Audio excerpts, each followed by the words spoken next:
మనకి మజ్జిగలో వేసుకునే పచ్చిమిరపకాయలు బయట సపరేట్గా దొరుకుతాయండి. అవి తెచ్చుకొని శుభ్రంగా వాష్ చేసిన తర్వాత పిన్నిస్తో ఇలాగా ఘాట్ అయితే పెట్టాలి. చివరిదాకా పెట్టకూడదు, చివరినైతే కొంచెం ఉంచేసేయాలి.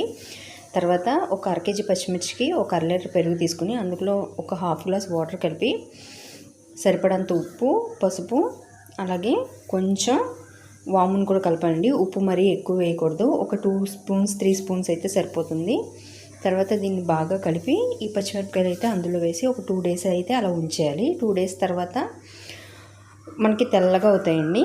అవి తీసి మజ్జిగంతా కొంచెం వాడిన తర్వాత ఏ పేపర్ మీద అయినా ఎండబెట్టుకోవాలి. ఇలాగా ఆ రోజు ఈవినింగ్ అయితే మనం మజ్జిగలో వేసేయాలి.